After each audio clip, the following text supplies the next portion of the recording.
Fierce fighting continues in Pokrovsk for every block. The Russians are throwing everything they have to encircle the agglomeration. Elite Russian units have arrived.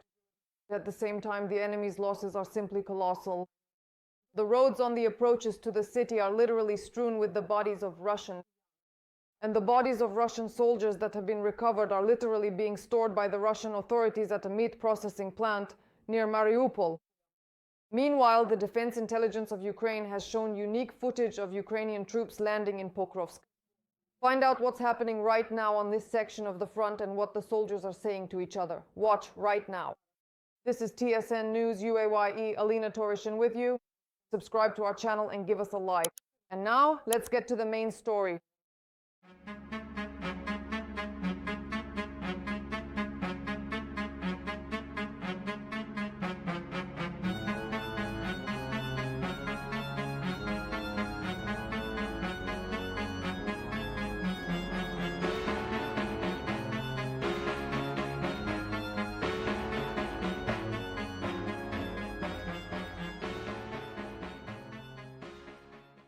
The bodies of Russian soldiers who were eliminated in the Pokrovsk direction are being stored right at a meat processing plant near Mariupol. This was reported by the partisan movement ATEJ. Specifically, the Mangush meat processing plant is being used. This information was obtained by ATEJ agents within the ranks of the Russian army. According to their data, the meat processing plant began to be used due to the rapid increase in losses in the Pokrovsk-Mirnograd agglomeration. The reason was the unprecedented influx of dead from Pokrovsk and Mirnograd. The enemy's morgue system and rear logistics are completely paralyzed. This fact confirms the enemy's enormous losses, which are being concealed, and its total inability to cope with the situation. The regime neglects the bodies of its own soldiers, using them as expendable material.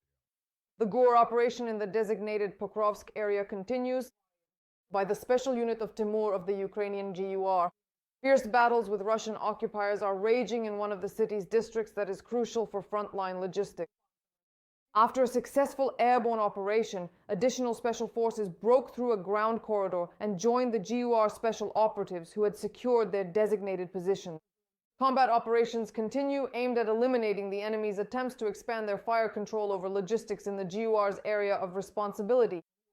Other special units of the Main Intelligence Directorate of Ukraine are also carrying out combat missions in the sector. The operation is personally overseen by the head of Ukrainian intelligence, Kirilo Budanov.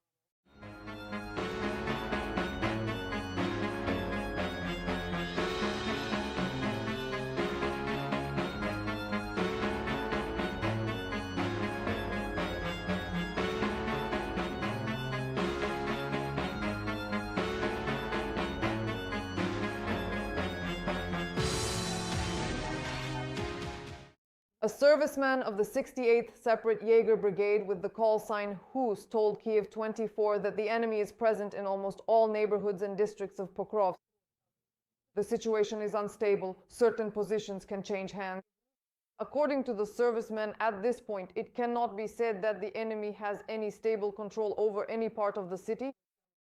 He also noted that the occupiers are putting a lot of pressure from the west toward Rishchin in order to gain a foothold in the administrative area. On one side, they are trying to approach from the southwest, and on the other, from the northeast, where fighting continues for Rudinsky and Krasny Lyman. The Russians aim to converge from two directions and close what they call a pincer movement. But according to the soldier, they are still very far from achieving this goal. In the 7th Rapid Response Corps of the Air Assault Forces of the Armed Forces of Ukraine, they reported that in the past few days, the defense forces have created opportunities to fulfill the task of reinforcing the troops. In their area of responsibility, this was done with additional personnel and equipment. An active clearing operation of the northern part of Pokrovsk from the occupiers is underway. Thanks to the coordinated actions of the defense forces, the expansion of the Russian presence in this part of the city was stopped and the enemy was prevented from cutting the road connecting Pokrovsk and Rodinske. The Corps also stated the situation as of November 2nd. The situation in Mirnograd, which is near Pokrovsk, is tense but not threatening. Enemy forces have been detected on the approaches to the southeastern ring of Mirnograd. Work to eliminate them is ongoing. The city's defense has already been reinforced with additional forces. At the same time, the soldier with the call sign Mishno notes that the situation here is extremely dangerous for the withdrawal of troops. There are no words, just... I don't even know how to comment on this.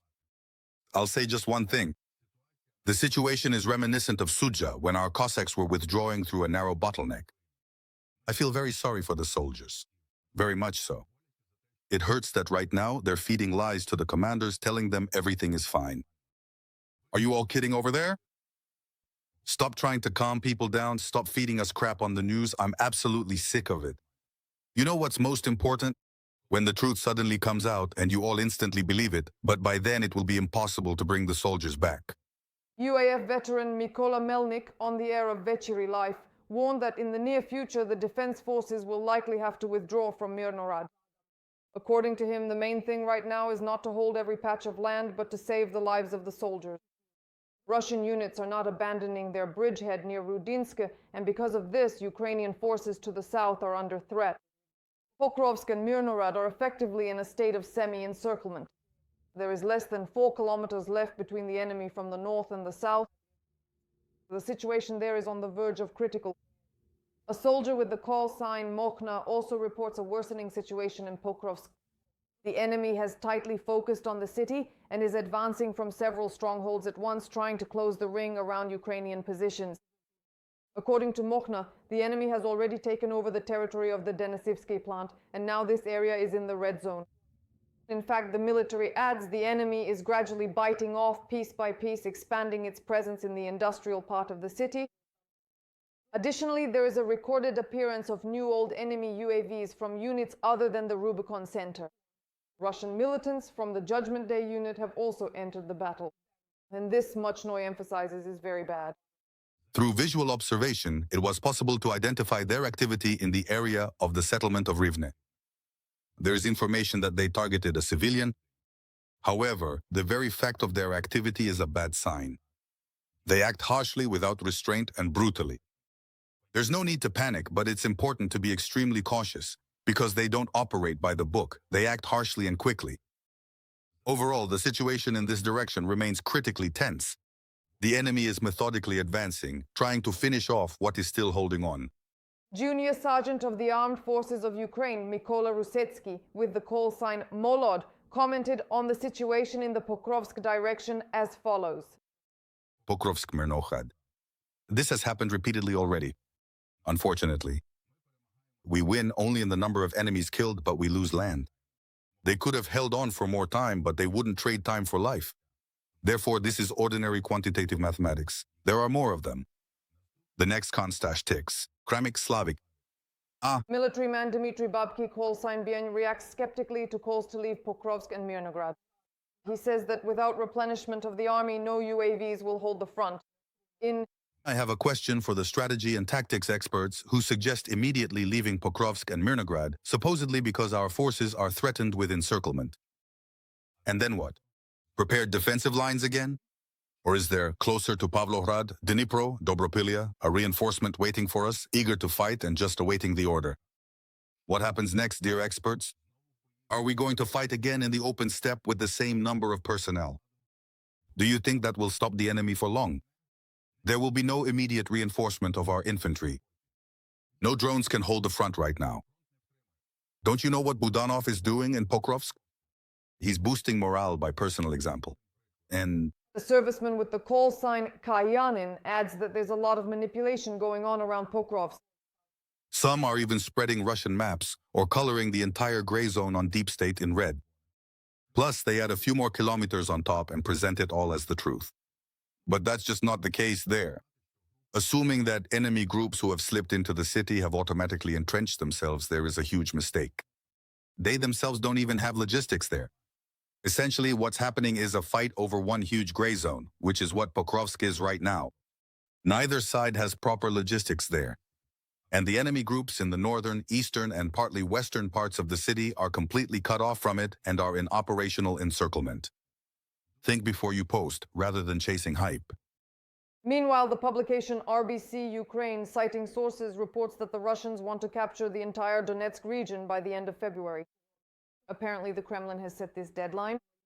On November 3rd, the head of state, Volodymyr Zelensky, noted that there are currently between 260 and 300 Russian soldiers in Pokrovsk.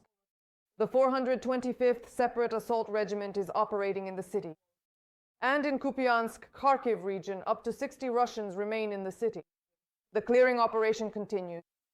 According to Zelensky, fighting continues in Kostiantynivka, and the situation there also remains unchanged for now. The operation in Dobropilya is also ongoing. A video filmed by a drone from the National Police's Combined Brigade Lyud has also appeared online. This is what Kostiantynivka looks like now.